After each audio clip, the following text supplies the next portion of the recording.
5వ వచనం. ఈ పాటలు కొన్ని ఆ ప్రేమను జ్ఞాపకం చేసుకొని ప్రభువును ఆరాధన చేస్తాం ప్రియులారా.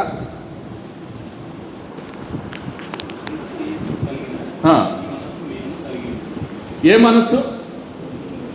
యేసయ్య కలిగిన మనసు మీరు కలిగి ఉండుడి. ఆయన దేవుని స్వరూపము. అది ఆయన ఎవరు? ఈ లోకానికి పుట్టాడు అంటే కొంతమంది ఆయన పుట్టినవాడు దేవుడు ఏంటి అంటారు. దేవుని స్వరూపమై ఉండి తను తగ్గించుకొని, చూడండి ఎట్లా ఈ లోకానికి వచ్చి దేవుని స్వరూపం కలిగిన వాడై ఉండి దేవునితో సమానముగా ఉండుట విడిచిపెట్టకూడని. అంటే దేవునితో సమానం అంటే ఏంటి? యేసయ్య తండ్రి అయిన దేవుడు ఇద్దరు ఒకేసారి ఉన్నారు. ఆ సమానం గుండా విడిచిపెట్టకూడదు. భాగ్యం అంటే విడిచిపెట్టాడు. అంటే తండ్రి యొక్క సింహాసనాన్ని, ఆ సహవాసాన్ని వదిలి తను తాను విడిచిపెట్టి, ఇక్కడ ఆయన పడింది బాధ, తను తాను ఆ యొక్క సహవాసాన్ని, తండ్రితో సహవాసాన్ని వదిలిపెట్టి మహిమను వదిలేశాడు. ఎంచుకొనలేదు కానీ 7 మనుషుని దేవుడు ఏంటి? మనుషునిగా పుట్టాడు. అది మనుషునిగా శరీరాకారం ధరించుకొని ఎక్కడ పుట్టాడు?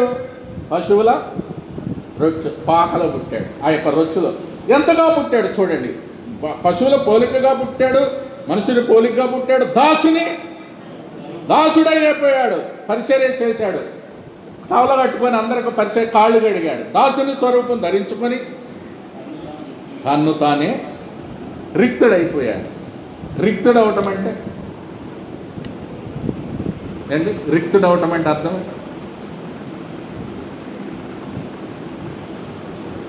తెలీదా? రిక్తుడైపోయాడంట ఏమి ఉంచుకోవాలి, సమస్తాన్ని కోల్పోవడం. రిక్తుడు అవడం అంటే ఇప్పుడు మీకు తెలుసు కదా, రూతు అత్తవరు నయోమి. ఆమె ఏమైపోయింది? రిక్తురాలైపోయింది. ఇక్కడ నుంచి మోయాబు వెళ్ళిపోయి బెత్లెహేము నుంచి ఏమైపోయింది? సమస్తాన్ని కోల్పోయి రిక్తురైపోయింది. భర్తను కోల్పోయింది, కుమారుని కోల్పోయింది, చివరికి తను ఉన్నదంతా కోల్పోయి రిక్తురాలైపోయింది. అది ఉన్నదంతా ఉండదు కోల్పోయాను. యేసు ప్రభు నీ కొరకు నా కొరకు ఉన్నదంతా తను మహిమను వదిలేశాడు, తండ్రి యొక్క సాహసం వదిలేశాడు, భూమి మీదకు పుట్టాడు. 40వ తారీఖు చూడండి, మన కొరకు నీ కొరకు నా కొరకు పడిన పాటలవి. ఆ మహిమను వదిలేసి భూమి మీదకి వచ్చాడు, నరుడుగా జన్మించినాడు, తను తాను రిక్తుడైపోయాడు, సమస్తాన్ని కోల్పోయాడు. నీ కొరకు నా కొరకు సమస్తాన్ని కోల్పోయి రిక్తుడే చేసుకున్నాను. మరియు ఆయన ఆకారమందు మనుషుడుగా కనబడి మరణం పొందాడు. మరణం పొందినంతగా, అనగా సిలువ మరణం పొందినంతగా విధేయుడు చూపిన తను తాను చూడండి తగ్గించుకున్నాడు. దీనుడైపోయాడు, తగ్గించుకున్నాడు. మనం హెచ్చించుకుంటాం. బైబిల్ రహస్యం అదే. తను తాను తగ్గించుకున్నవాడు నువ్వు హెచ్చించబడాలంటే కారణం అది. నువ్వు గనక హెచ్చించుకుంటే పాతాళానికి పోతారు తప్ప హెచ్చించుకునే వాళ్ళు ఎవరు పైకి పోయినట్టు దాఖలాలు లేవు బైబిల్లో. అందుకే తను తాను తగ్గించుకున్నాడు. మాదిరిగా దీనుడైపోయాడు, తగ్గించుకున్నాడు. అందుచేత పరలోకమందు ఉన్న వాళ్ళు కానీ, భూమి మీద ఉన్న వాళ్ళు కానీ, భూమి కింద ఉన్న వాళ్ళు కానీ, ప్రతి వారి మోకాలు యేసునామమున వంగినట్లు, ప్రతి నాలుకయు తండ్రి అయిన దేవుని మహిమాత్మమై యేసుక్రీస్తు ప్రభువుని ఒప్పుకున్నట్లు దేవుడు ఆయనను అధికముగా హెచ్చించి ప్రతి నామమునకు పైనామం ఆయనకు అధికంగా హెచ్చించాడు. తండ్రి అయిన దేవుడు కుమారుణ్ణి ఇక అంతకంటే అధికంగా హెచ్చించి ఆయన నామానికి మించిన నామం లేదు. సకల ఆశీర్వాదాలకు ఆ ఘనమైన నామం, మహిమ కలిగిన నామాన్ని మనకి ఇచ్చాడు. మహోన్నతమైన నామాన్ని ఇచ్చాడు. అంతగా తగ్గించుకొని, అంతగా ధీరుడైపోయి నీ కొరకు నా కొరకు మరణం పొందినాడు. కాబట్టి ప్రియులారా, ఇంకా చూడండి 53 యెషయా గ్రంథం. ఆయన పడిన పాటలు ఏంటి? ఇంకేం పడ్డాడు నీ కొరకు? 53వ అధ్యాయము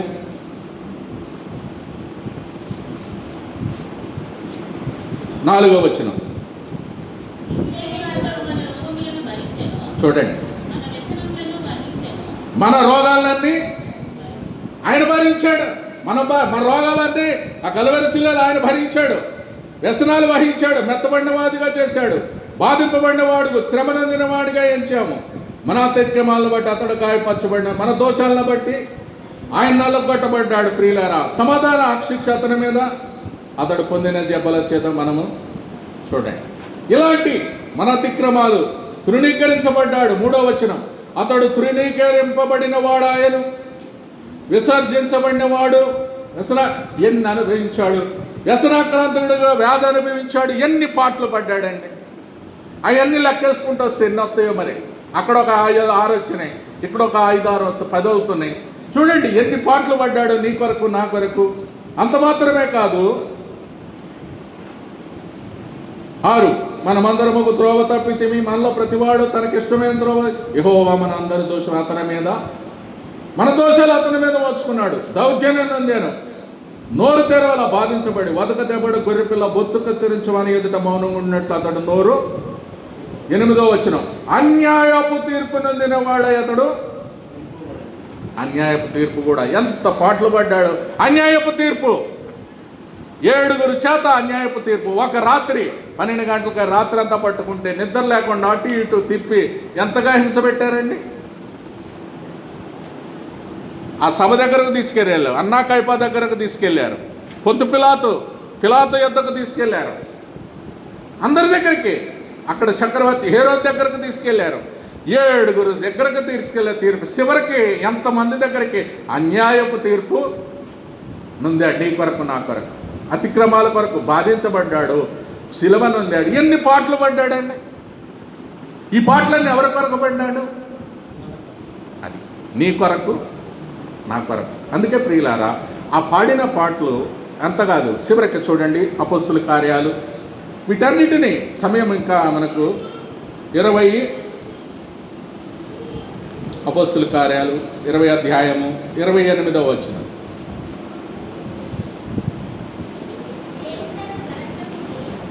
దేవుడు తన స్వరక్తం ఇచ్చి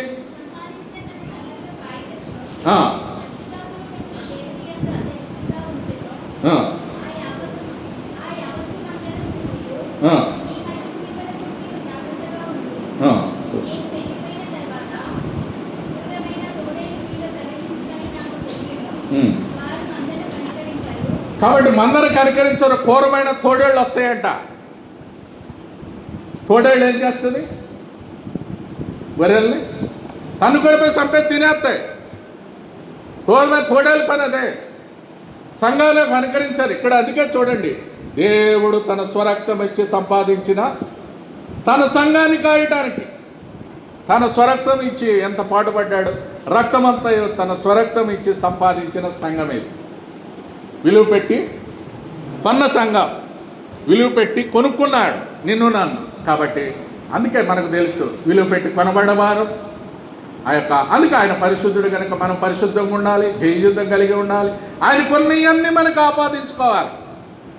ఆయన కొన్నవన్నీ మనం అన్నీ అనుభవించుకోవాలి. సిలువుపాట్లు ఎన్ని పడ్డాడు, బాధలు ఎన్ని పడ్డాడు, కష్టాలు ఎన్ని పడ్డాడు, వీటన్నిటి కొరకు ఎందుకు పడ్డాడు. ఈ సంఘం అంటే ఏంటి అంటే, సంఘం కూడా విలువ పెట్టి అమూల్యమైన రక్తము గార్చుకున్నాడు. అది అమూల్యమైన గొర్రెపిల్ల క్రీస్తు రక్తంతో నిన్ను నన్ను విమోచించాడు. కాబట్టి ప్రియులారా, అలాంటి రక్తము, అందుకే అమూల్య రక్తము ద్వారా రక్షణ పొందిన అమూల్య రక్తము ద్వారా రక్షణ పొందిన జనులారా, సర్వశక్తుని ప్రజలారా, పరిశుద్ధులారా, పాడెదము ఘనత మహిమా స్తుతులను. పరిశుద్ధులారా, పాపాత్ములైన మనలను పరిశుద్ధులుగా చేశాడు. పరిశుద్ధుడు అన్నాడు. అమూల్యమైన రక్తం కార్చి గొర్రెపిల్ల క్రీస్తు రక్తంతో మళ్ళీ కొనుక్కున్నాడు. కాబట్టి పాపినేమయ్యాడు ఇప్పుడు? పరిశుద్ధులారా. చూడండి మళ్ళనే ఎంత మాట అంటున్నాడు, గమనించారా మీరు? పాపిని నిన్ను నన్ను ఏమంటున్నాడు? పరిశుద్ధులు అంటున్నారు. మనమందరం కూడా పరిశుద్ధులం అంటాం. పాపాత్ముల్ని పరిశుద్ధులుగా చేశాడు. పరలోకాన్ని భూలోకానికి తెచ్చాడు. ఎన్ని గొప్ప కార్యాలు చేశాడు ప్రభు. ఆ పరలోకాన్ని భూమి మీదకు చూపిస్తున్నాడు. ఈ కార్యాలన్నిటినీ, అద్భుత కార్యాలు, ఆశ్చర్య కార్యాలు, నిన్ను నన్ను పరిశుద్ధుని. పాపిని ఏమంటున్నాడు? అందరూ ఓ పాపి, ఓ పాపిడి, ఇడు పాపి అంటాడు. రాళ్ళేస్తారు. కానీ ఆయన అంతే కదా, పరిశుద్ధులారా, ఇప్పుడు దాకా అందుకే పరిశుద్ధులంగా చేశాడు కాబట్టి మనం ఆరాధించడానికి వచ్చిన ప్రభువుని. ఆ అమూల్యమైన రక్తంతో ఆ సంఘములో చేర్చినాడు నిన్ను. దేవుడు తన స్వరక్తం ఇచ్చి సంపాదించిన సంఘం మనం. అందుకే నేనన్నా విలువ పెట్టి కొనబడిన వారం ఆర్డినరీ మనుషులం కాదు ప్రియమైన వాళ్ళారా. ఆ సిలువను జ్ఞాపకం చేసుకుని ఆయన పడిన పాటలు 2:24 వచ్చిన మరలా చదువుదాం. కాబట్టి సంపూర్ణం అయిపోవాలి మనము కూడా సంఘములో. నీకు నాకున్న బాధ్యతను బట్టి ఎన్నో పాటలు, ఇప్పుడు ఒక 10-20 దాకా చూసాం ఆయన పడిన పాటలు. ఇవన్నీ నువ్వు జ్ఞాపకం చేసుకోవాలా ప్రభువు కొరకు. ఆరాధన అంటే అది సమర్పణ ఉండాలి. ప్రాణము ఆత్మ దేహములలోక ఈ ప్రాణాన్ని దారపోసాడు. ప్రాణం ఆత్మ పరిశుద్ధాత్ముని మనకిచ్చాడు. ప్రాణాత్మ దేహములుగా సమర్పణ కలిగి మనము ప్రభువుని ఆరాధన చేయాలి. ఫిలిప్పీలకు రాసిన పత్రిక 1:24 అందరం చదువుదాం. మనం చదివిన భాగానికి వస్తాం. కొలసీలకు రాసిన పత్రిక 1:24 వచనం అందరం చదువుదాం. ఇప్పుడు మీ కొరకు నేను అనుభవించున్న శ్రమల యందు సంతోషించుచు సంఘమును అయిన శరీరము కొరకు. ఇది మనం చూసాం ఇప్పుడు వరకు. సంఘము కొరకు క్రీస్తు పడిన పాటలు ఏంటో చూసాం. సంఘాని కొరకు క్రీస్తు పడిన పాటలు శ్రమల తర్వాత చూద్దాం. కాబట్టి ప్రియులారా, క్రీస్తు మన కొరకు పడిన పాటలు ఎన్నో. ఆ పాటలన్నీ నీకు నిజంగా నువ్వు రక్షించబడి పరిశుద్ధుడు అయి ఉంటే ప్రభువుని ఆత్మతో సత్యముతో దేవుడు ఆరాధించడానికి సహాయము చేయనుగా. రండి లేచి నిల్చుందాం. అందరం కూడా ఒక పాట పాడతాం.